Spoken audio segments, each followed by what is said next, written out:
You're streaming your favorite TV show when suddenly you hear a loud noise. The entire house starts shaking and a spaceship lands crashing the roof. Men in spacesuits walk out. They have registered the fastest internet speed in the universe. They want to know your secret, and so you share with them. But first, they need to fix your roof. If your router is 5 years or older, upgrade to a newer model. Even if you have a new one, reset it at least every month. If you have a separate modem, reset it as well. Turn it off for 1 minute, then turn it back on.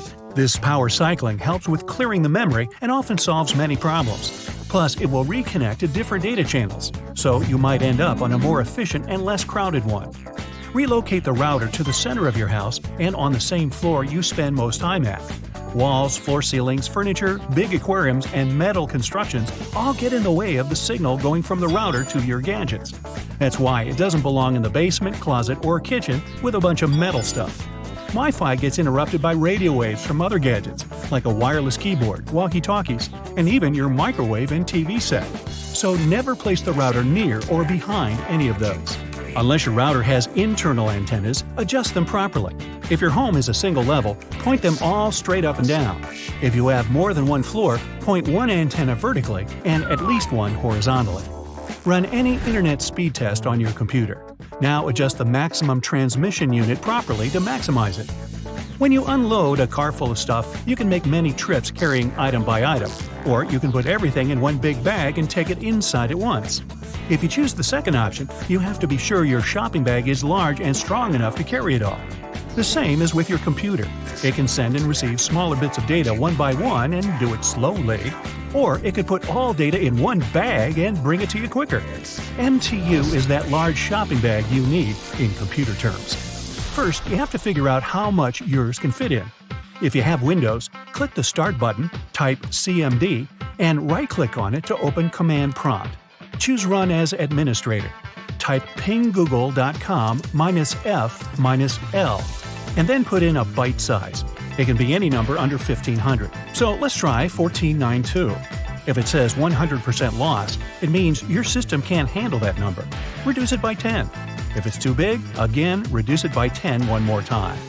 If you see the 0% loss message, it means you've found the right number.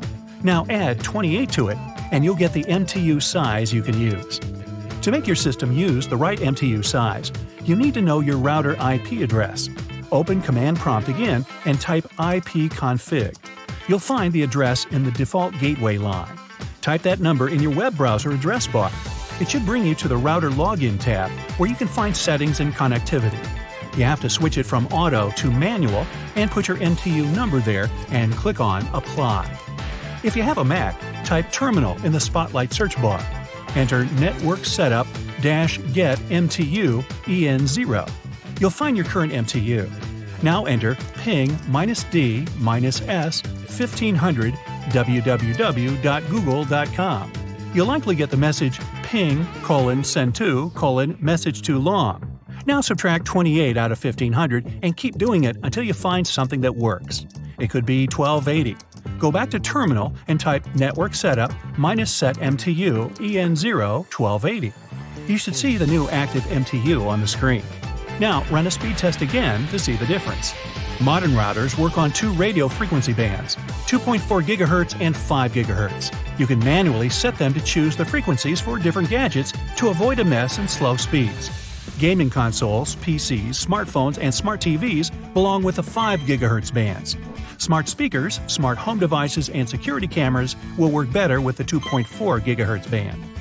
Install a plugin to restrict all ads. All those endless pictures, GIFs, and autoplayed videos are data-heavy and seriously slow down your internet connection. Update your web browser to the latest version available.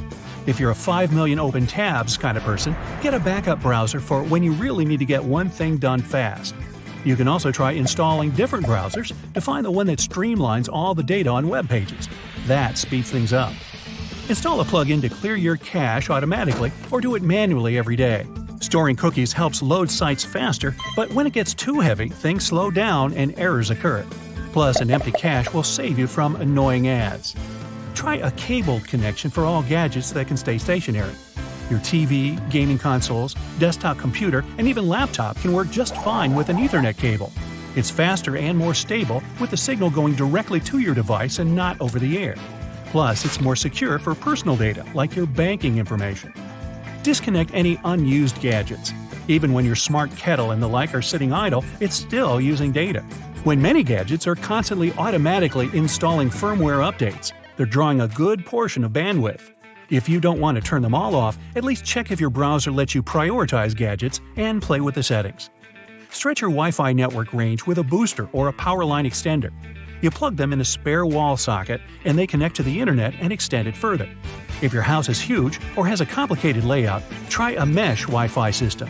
It replaces the router with one or more gadgets that create their own network working from multiple points. Secure your home network with a password. Your neighbors might be using your bandwidth without knowing it. Many gadgets automatically connect to unsecured networks in their range. Give all the gadgets you're connecting to Wi-Fi names and put them down somewhere. Then check your router connection logs to see if some other unknown gadgets are using your internet.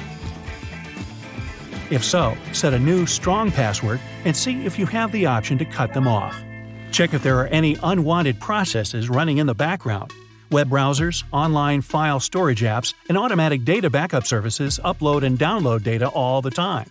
If you have a Windows computer, you can check it in Task Manager. Type it in your system search bar or press Alt+Control+Delete and choose Task Manager from the pop-up menu. If you have a Mac, open up Spotlight and type Activity Monitor.